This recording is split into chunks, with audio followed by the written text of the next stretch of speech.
What if Africa didn't need Western aid to thrive? While many African nations struggle under mounting debts and continue borrowing from the West, the AES nations, Burkina Faso, Mali, and Niger, are defying the odds. These countries, often dismissed as the poorest in Africa, are charting a bold new path of self-reliance. Despite battling insecurity and economic sanctions, they're not just surviving but thriving. Burkina Faso alone has paid off $4.79 billion of its domestic debt this year. This impressive feat begs the question: how are these nations achieving what seemed impossible? What strategies are enabling them to navigate such challenges and emerge stronger? Stay tuned to discover their remarkable journey and the critical lessons they offer for the rest of Africa. Before we dive in, don't forget to subscribe to our channel and hit the bell icon for more updates on Africa's transformative journey. The AES countries, Burkina Faso, Mali, and Niger, have demonstrated remarkable resilience since their military-led governments took over. After the coups, Western nations abruptly suspended financial aid, a lifeline that previously constituted over half of their national budgets. This aid was not just a financial crutch, but also a tool for exerting political influence. For instance, the US alone halted its $500 million annual aid to Niger, a significant amount for a country grappling with economic challenges. Similarly, the European Union suspended financial commitments to Burkina Faso and Mali, aiming to weaken these nations' stability and force their leadership to yield to external pressures. However, instead of succumbing to these tactics, these nations proved their mettle by not only surviving, but initiating several development projects and paying off domestic debts, showcasing an extraordinary commitment to self-reliance. In 2024, Burkina Faso made headlines when it announced that it had paid a staggering $4.79 billion of its domestic debt. This milestone, revealed by Prime Minister Dr. Apollinaire Kailam de Tambela, marked a bold step towards economic independence. The Prime Minister highlighted that this repayment was not merely a financial obligation, but a strategic move designed to rejuvenate the national economy, empower local businesses, and reduce the nation's dependency on foreign creditors.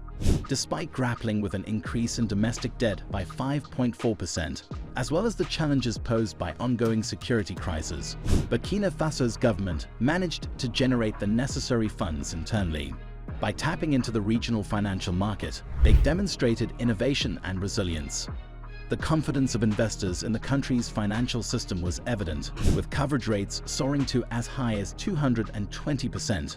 This level of trust, especially during such turbulent times, is a testament to the visionary leadership steering the nation toward economic self-sufficiency.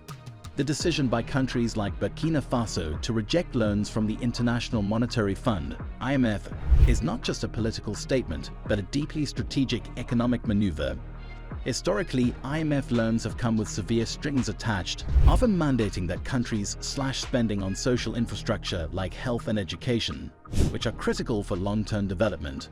Furthermore, these loans frequently impose policies that stifle local industries by prioritizing export-oriented economies, leaving domestic markets underdeveloped. By saying no to IMF loans, President Ibrahim Traore is boldly walking in the footsteps of Thomas Sankara, Burkina Faso's revolutionary leader who famously declared debt a form of neocolonialism.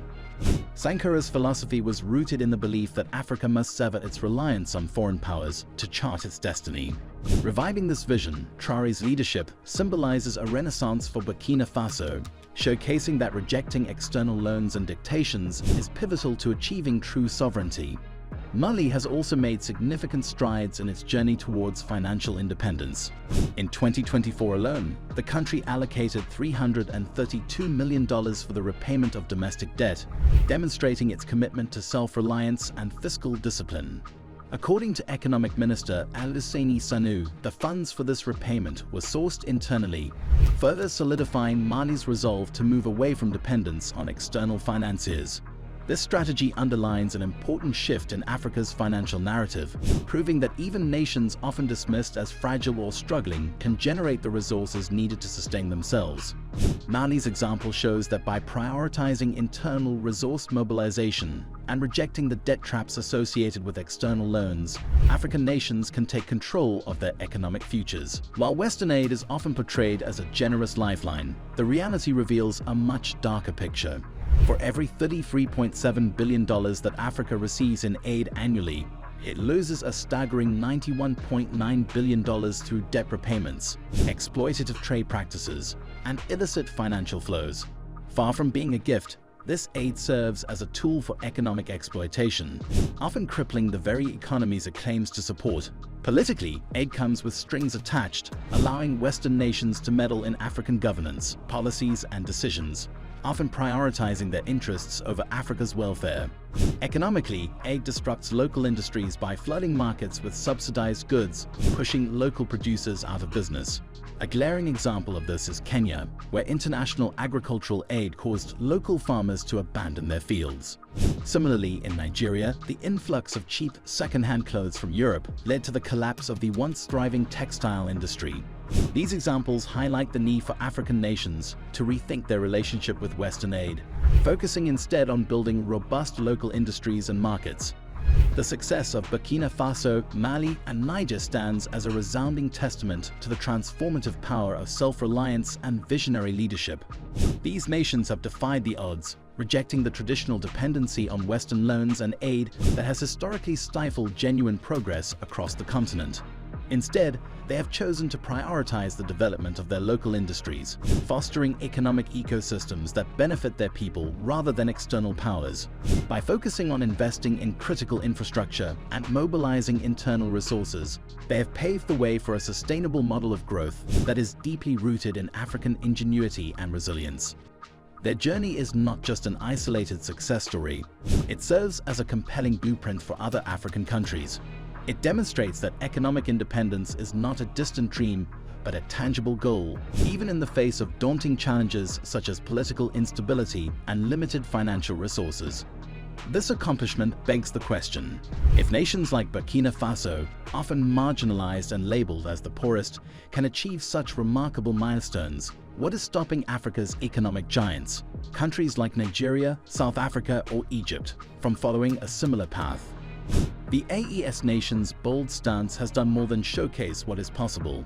It has shattered the long-held narrative of perpetual dependence that has loomed over the continent for decades.